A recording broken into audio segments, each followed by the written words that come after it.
বাফুফে নির্বাহী কমিটির সভা নির্ধারিত সময়ের আগেই হাজির ফেডারেশন সভাপতি কাজী সালাউদ্দিন। এই সভা নিয়ে বাড়তি আগ্রহ। বর্তমান কমিটির মেয়াদ শেষ হচ্ছে এই মাসেই। তার আগে নির্বাচন সহ বেশ কিছু গুরুত্বপূর্ণ ইস্যু সভায় অনুমোদনের অপেক্ষায়। প্রায় ৩ ঘণ্টার সভা। নির্বাহী কমিটির ১৯ সদস্যের মধ্যে যোগ দিয়েছেন ১৫ জন। কাজী সালাউদ্দিন, মাহফুজা আক্তার কিরণ সহ ১০ জন সশরীরে, ৫ জন যোগ দেন অনলাইনে। ২৬ অক্টোবর অনুষ্ঠিত হবে বাফুফে নির্বাচন।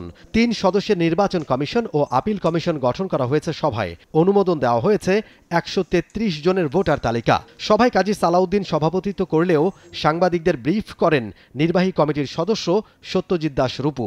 বসুন্ধরা টিস্যুতে ছাড়ের ছড়াছড়ি। বসুন্ধরা টিস্যু নিয়ে এলো নিশ্চিত ছাড়। আমাদের ৩ সদস্যের নির্বাচন কমিশন গঠিত হয়েছে। জনাব মেজবাউদ্দিন আহমেদ হচ্ছেন আমাদের প্রধান নির্বাচন কমিশনার। জনাব AKM এহসানুর রহমান উনি নির্বাচন কমিশনার হিসাবে আছেন এবং তার সাথে আরেকজন নির্বাচন কমিশনার আছেন জনাব সুরায়া আক্তার জাহান। ওনারা সকলেই সাবেক সরকারি কর্মকর্তা। এর মধ্যে সুপ্রিম কোর্টের একজন ব্যারিস্টার আছেন যিনি এহসানুর রহমান, যিনি সাবেক আপনার মেজবাউদ্দিন সাহেব, উনি আগেরবারও নির্বাচন কমিশনার ছিলেন। উনি সরকারি চাকরি শেষ করেছেন নির্বাচন কমিশনের একজন সরকারি কর্মকর্তা হিসাবে। আর সুরায়া আক্তার জাহান উনি অতিরিক্ত সচিব জনপ্রশাসন মন্ত্রণালয়ে সংযুক্ত হিসাবে আছেন। বাফুফে নির্বাচন ২০২৪ উপলক্ষে গঠিত নির্বাচনী আপিল কমিশন, তার প্রধান হিসাবে দায়িত্ব প্রদান করা হয়েছে ডক্টর মোহাম্মদ জকরিয়া। তার সাথে আরও দুজন ছিলেন জনাব SM হারুনুর রশিদ এবং জনাব মিহির সারোয়ার মোর্শেদ। এই ওনারা দুজন আপিল কমিশনার হিসাবে কাজ করবেন আমাদের যে মোহাম্মদ জকরিয়ার সাথে। AFC স্টেডিয়াম প্রজেক্টের আওতায় মিডিয়া সেন্টার ও বাফুফে ভবন সংস্কার করা হবে। আনুমানিক ২ কোটি টাকার বেশি ব্যয় হবে, সে বিষয়েও অনুমোদন দেওয়া হয়েছে। চলতি বছরে নেপালে মেয়েদের সাফ চ্যাম্পিয়নশিপ আর নভেম্বরে ফিফা উইন্ডোতে জাতীয় দলের খেলা নিশ্চিত করতেও সিদ্ধান্ত হয়েছে সভায়।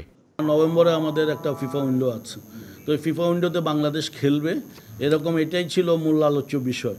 তো উনার হয়ে এটা আমরা উপস্থাপন করেছিলাম এখানে যে খেলাটাতে বাংলাদেশ অংশগ্রহণ করবে, যেহেতু ২৬ তারিখে আবার নির্বাচনের পরে নতুন কমিটি আসবে। তো আমাদের যেটা বিষয় ছিল যে বাংলাদেশ খেলবে এটা নিশ্চিত করা এবং এই কমিটি বা পরবর্তী কমিটি যে আসে যেন সেই কাজটুকু এগিয়ে নিয়ে যেতে পারে, এটার যেন কোনো ছেদ না পড়ে, সেজন্য আমরা এই আগামীর যে খেলাটা সেই খেলাটাতে অংশগ্রহণের নিশ্চয়তা দিয়েছি। এটাই হওয়ার কথা ছিল বর্তমান কমিটির শেষ সভা। কিছু বিষয়ে চূড়ান্ত অনুমোদন না হওয়ায় আরও একটি সভা অনুষ্ঠিত হবে নির্বাচনের আগে। কিন্তু আলোচনার শুরুতেই এতদিন দায়িত্ব পালনে নিজের ভুল ত্রুটির জন্য দুঃখ প্রকাশ করেছেন কাজী সালাউদ্দিন বলে জানান রূপু। শুরুতেই উনি বলেছেন যে আমি দীর্ঘ সময় ছিলাম, এই দীর্ঘ সময়ে আমি শুধু একটা জিনিসই বুঝি, সেটা হচ্ছে ফুটবল। আমার অন্য কোনো কিছুর সাথে সংশ্লিষ্টতা নেই। তো আমি ফুটবলের জন্য কাজ করার জন্য চেষ্টা করেছি।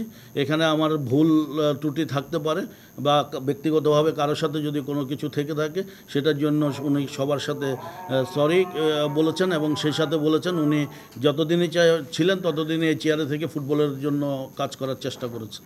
আগের ৪ নির্বাচনেই প্রধান নির্বাচন কমিশনারের দায়িত্বে ছিলেন সাবেক আমলা মেজবাউদ্দিন। এবারও ফেডারেশনের আস্থা তার উপর।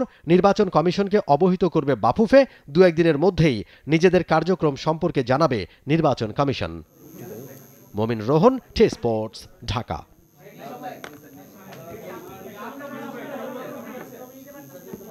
For more updates, subscribe to our YouTube channel and click on the bell icon.